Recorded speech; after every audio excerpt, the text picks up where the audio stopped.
Huzzah! Hi guys! Hello everyone! Today we're talking about Twitch. Their slogan is "You're already one of us." So let's get started.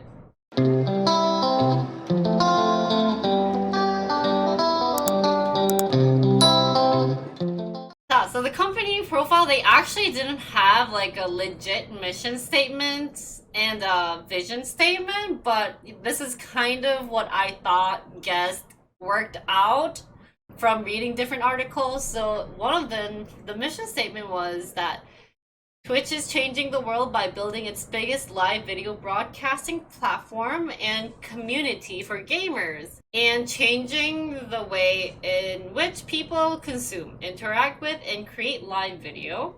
So that's kind of their goal for their recent terms. Their vision statement is to empower people to create together. Basically, it's like a community where you can do live video and everything. And what Jinri thinks about what Twitch is, you know, Jinri's money line. Twitch, I love you. Thank you for your partnership. Please keep continuing giving me money. I need money. Please follow and subscribe. Subscribe mostly. It's okay to follow, but subscribe is very important. Jinri needs this. So that's what Twitch is. So, have you guys ever heard of Emmett Shear and Justin Khan? I think people are familiar with Justin, but not Emmett. They didn't really have like a really cool story in the background. They're both from this school, Yale. And that's how they probably met and, you know, wanted to start out with the Justin TV. That's actually where Twitch started with. We not only have these two guys, we also have the other two, Michael and Kyle. So Michael is from Yale. And that's how they got to be friends, at least with Justin. Justin graduated in 2005. What was I doing? That's when I was in 5th grade. Perfect. He had a degree in physics and philosophy. Emmett with a Bachelor of Science in Computer Science in 2005. Michael, on the other hand, majored in political science. Actually, when he graduated, he worked in some financial director position, but it was for a US Senate in 2006, but he just moved to Silicon Valley to help out with Justin and his little startup company. He actually ends up being like the CEO of Justin TV from 2007 to 2011. Now, on the other hand, Kyle left MIT during his junior year, so he's much younger than these guys. But he took on the job with the team so that he could continue on with the Justin TV. So he kind of became the co-founder as well. So he's like a genius. I mean, MIT, that pretty. So how does like Justin TV and like Twitch TV all started out? I keep mentioning Justin TV. I am getting ahead of myself. Well, it all started off with this thing. So it ended up being like a single channel that featured Justin Kang. That's actually why it became Justin TV. And he just broadcasted his life 24/7. The only time he turned off or like he was like not with his thing was when he had to go to the bathroom or he had a shower. That's when he took it off. But other than that, he was wearing a camera all day attached to his hat. One thing that kind of got popular was that at this time, reality shows wasn't really popular. He had this idea in mind that like it'd be fun to stream 24 hours. So he got Kyle, his co-founder, to get like a camera set up, like the laptop thing and everything set up. It all worked out. He actually looks something like this. So he has a Motorola cell phone, definitely the 2007 fashion, right? He has a hat on with the camera stuck right next to it. He actually did this for like a couple of months. So when I first thought of Justin TV, for me, it was more like games. He got really popular. It actually attracted a lot of media's attention. So it started off with like Khan interviewing all these shows. Like we had the Today Show in April 2nd, 2007.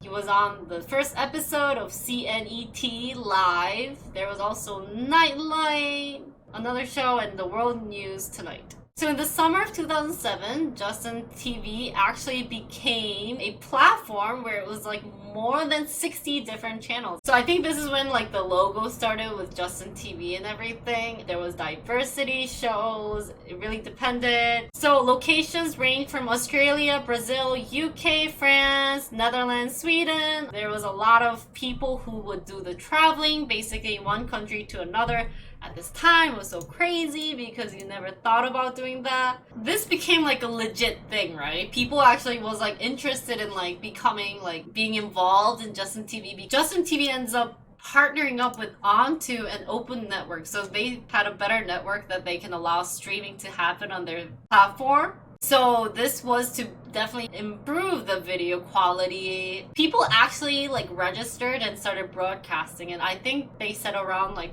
4,000 people actually started to become like streamers. And so things got serious. In 2008, they definitely had a blog post. This idea of officers ended up being like the mod, you know, the people with the sword. One thing that was also interesting is that they released in Japanese language. Funny story, in 2009, they did a little remake of Justin TV, the webpage. It did get much fancier. And also previously, you had to log in and set up an account first and could start recording on a different page.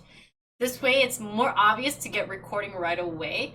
And at this time, I didn't include all like the fundings that they got, but they actually got a lot of fundings. One of the big funding people was the Y Combinator, which is an incubator company. Time flies by, and in 2011, something big happens. Twitch TV comes. So this is actually what the start of Twitch. The reason why is that Justin TV wanted a separate gaming section to a new site called Twitch. This one says is that this Twitch TV is the largest competitive video gaming broadcasting community. So people are asking why it's called Twitch TV. Apparently, Twitch means that it's a type of video game scenario that tests the gamer's like response time. A good example would be this.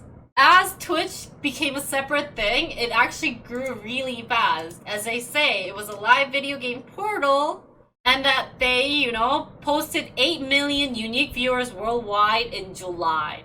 Twitch TV saw 1 billion minutes viewed in July, with traffic doubled, so that's a lot of people, and you can see a fair cry of YouTube. Oh yes, YouTube. People really like the separation. So in 2012, Twitch raised $15 million to expand to esports webcast. Thing that was mentioned from Emmett, the CEO, was that we launched Twitch a little over a year ago. They made $15 million over the year. We already have more than 20 million unique viewers per month. We also have partnered with more than 2,000 incredible broadcasters. Okay. So, funny thing that happened ever since 2012, we already know that it became very famous. Going on 2014, what happened was that Justin.tv renamed to Twitch Interactive. A little thing that they mentioned from Twitch was that we had like a jaw-dropping kind of success over the 2.5 years. That's a lot of years. A lot of people did think that they renamed, but I guess they didn't. It was just Twitch was for game and then Justin was for IRL. Also that year, funny story happened was that this came out. Twitch plays Pokemon. It's a concept that was developed by an Australian programmer, launched on February 12th of 2014. It started with game Pokemon Red. So this was actually like an experiment that they did. So it seems that it was an interactive gameplay where the chat could move the character.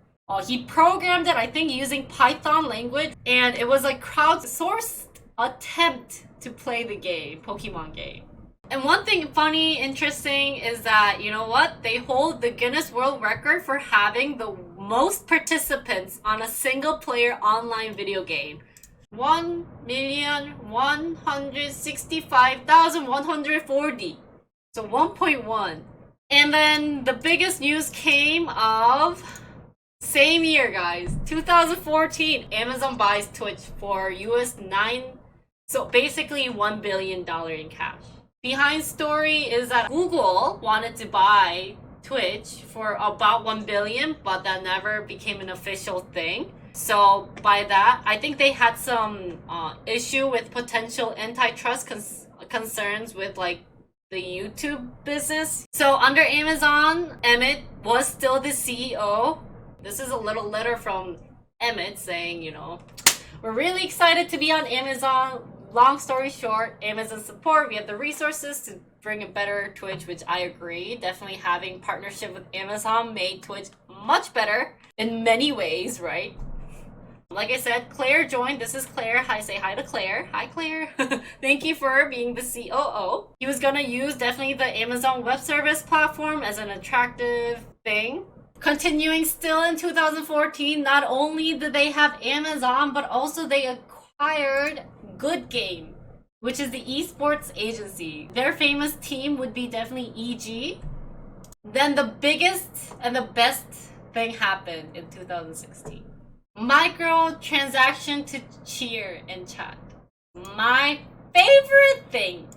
Not because I'm a streamer, guys, but I thought this was very important because at this time, how streamers ended up getting it was from third parties. So if I was new to streaming, I would have to have aware of like the Twitch system and everything.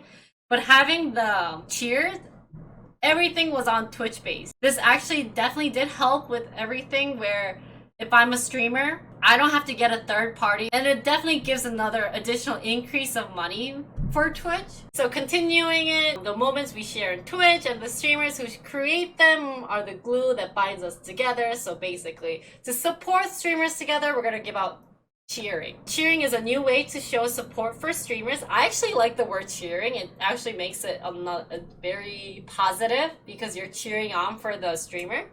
Anyways, celebrate the moments you love with the community. All right, in chat.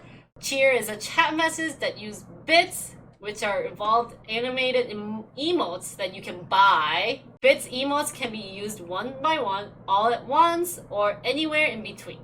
Using many at once shows support and creates cooler emotes. So what is bits? These are bits. They're basically the currency on Twitch. This is how you purchase. So you see the triangle button next to chat, right? You click on it. Silkmaster, thank you for 100 bits, thank you. This is a good example. This is a reaction you'll get, right?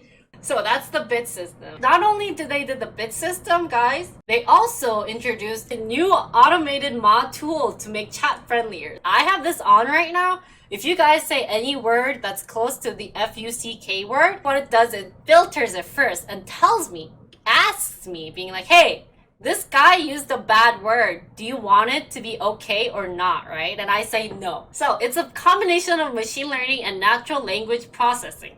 What it does, machine learning term-wise, go through, filters out, see what needs to be done. I'll read what they actually said, is that the auto mode will be an opt-in feature, so you can have it. And then Twitch says that streamers will be able to adjust how heavy.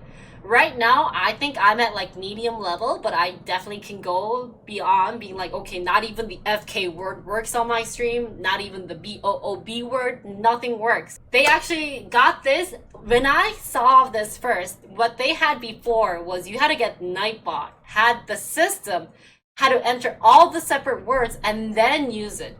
But now it changed so that the auto mode looks through your Twitch and it blocks a lot of words. So that's what they got in 2016. It's been 4 years. I think it's amazing tools. It's amazing. I really like it. 2017, this is what you saw. I don't know. I feel like some people did see this. It's Twitch will sell video games on its site starting this spring. Who does this target? Valve. Steam. It's a Twitch launcher where gamers can choose to download and play the games through existing developers and publishers operated services, including Uplay. The move will put Twitch up against game marketplace like Steam. So they had like a purple buy button where it says like buy now below the game. It shows the game. You can actually purchase through it. It appears on the channel pages. So developers will earn 70% of the revenue. Twitch partner streamers get the 5% commission on the sales from the channel page. I thought this was actually not a bad idea. But unfortunately, you know what? This actually ended. So in November 27 of 2018, so a year after, they were like, you know what? They actually said that it's not making enough profit and that people don't see the benefit of doing this. So this wasn't a big profit. Now, moving on with the story, the biggest thing that I personally enjoyed was that all the partnership with games. So definitely Twitch and Blizzard announced a 2-year worldwide collaboration. What that did was Twitch was like, hey buddy, What any tournaments you have, we're gonna have it on my broadcast, or you're gonna have it on Twitch. So all the Heroes of the Storm, Hearthstone, Overwatch, da da da da da, all gonna be here. And guess what? Their biggest profit at the end became the Overwatch League. Last minute, Blizzard signs Overwatch League deal with Twitch. One thing that I thought was cool is that they got the all access pass with Twitch. Basically, you can access everything. You can not only do that, but you can also see each position of the player. So if I wanted to see the support player, I can just click on the button up here. I don't know if you see my mouse. Yeah, up here. This was actually, they incorporated so many fancy features for this Overwatch tournament. Probably because this partnership was so crazy. It was so good. Now in 2018, they had the fun TwitchCon. I know they had it in other places, but I brought the 2018 one because we had to input TwitchCon somewhere. And here it is. This is TwitchCon, by the way. One thing interesting that they put on was that they got this new Twitch Sing game built in partnership with rock band creator Harmonix. So the broadcaster can perform karaoke, and the viewers can chat to request the next song or control the lights on the virtual karaoke stage. It failed for me whenever I tried it. I could try doing this again, but I thought this was a great approach. They only do have like American songs, I've noticed. So this was one of their success in 2018. Another thing that I've heard or noticed, but I've never seen, was this. So broadcasters can use a Snapchat's augmented reality lenses. This was also mentioned that it's being worked on right now, so group streaming became a thing. So now in 2019, guess what happened? Is the biggest makeover! Voila! Ooh la la!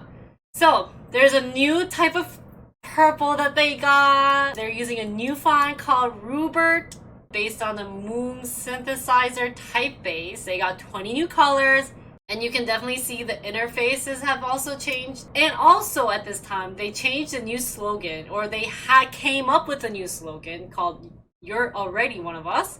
And the reason why they thought of this slogan, as you guys thought that it was kind of creepy, which I agree, was that it means to both welcome new creators to the platform who aren't necessarily the company's core audience of gamers, and to showcase the... So it means, yeah, so basically to showcase the variety of content that's already on the platform. So I don't know how I feel about the new makeover. I don't see a much difference. Apparently the color purple was a different tone of purple. Apparently it's much lighter than the ones before. I still don't see a big difference, but it happened. So if you guys can tell, you guys are awesome. You guys are really the true Twitch fans, right? Let's look at 2020.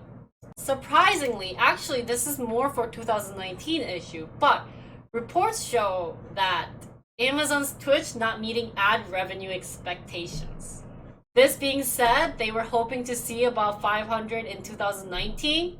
But that wasn't really the case. Another big issue that happened maybe in 2020 would be that Ninja, who was a very famous streamer on Twitch, ended up moving to Mixer, Microsoft version of Twitch. Things weren't that great at the time. Also the fact that YouTube is much like videos, watching videos for like 10 minutes is much better than the whole stream. Overall, it's kind of icky. And also, this thing happened, their new interface. I guess I could have brought my picture, but I have someone there. Streamers now get an improved home for their content. I don't know if it's better, but they're trying to brand themselves with bigger customized banners. So the banners got changed. As you can see on mine, it's kind of improved. They also got the new offline channel page that shows the channel's trailers, the recent broadcast, hosted channels, everything. So I actually don't like the new change that they made. I don't see any benefit from that. It actually is hard to navigate. I really like having the clip channel, like tabs, but it's gone, so I don't know if that's better. Another issue that a lot of people were mentioning was Twitch will begin scanning and deleting clips that contains copyrighted music. I don't know, things are gonna get started to be deleted. So we're not gonna sing any American songs. And finally, the real 2020 news is that I actually found this funny because just now I just said Amazon reports not meeting their ad needs. Well, guess what? With COVID situation, this is actually their score. A lot of people are watching Twitch right now. 3,100. This is from Q1 2020. 22% YouTube, 11% Facebook, 2% Mixer. So definitely Mixer is not a good time. Valorant apparently became like the most popular in the Q1. I thought this was fun statistics to see. Just chatting, not as big, but still there. I think I should get my own category of like Discovery Channel, right? And finally, this is the heat map for just chatting of time, but I thought this was a separate time. But anyways, 2020, after the COVID hit, Twitch became much better situated with everything. I feel like they are more in better hands off of, like, on Twitch. Maybe they have to thank COVID. It's another situation with Valve being like, okay, everyone's at home, there's nothing to do. You know, Great Depression, they had no computer, internet was sucky, like no internet and everything. Now this is a different situation. We have like internet, super speed internet, everything works, everything's all good. Twitch, you're gonna make a big tons of money. It really helped at least Twitch industry, right? Another interesting thing that we found was that chess right now on Twitch is blowing up apparently. It's saying that a professional US chess champion 5 times, Hikaru Nakamura, and the youngest American to achieve the Grandmaster title. Anyways, so Nakamura is actually coaching a bunch of streamers like XQC, Nate Hills, a lot of League of Legends streamers, yada yada yada. So he's like, this is the guy. Chess is really hitting. I have no clue why. So definitely, this like Twitch system, it's creating a new story. Like, I always end with the quotes from the 2 co-founders that are pretty well known, famous, and this is what they're saying is that Justin says you need to just get started. If you never get started, you'll never be successful. Emmett's quote, he says, you want to learn about what's already in their heads. You want to avoid putting things there.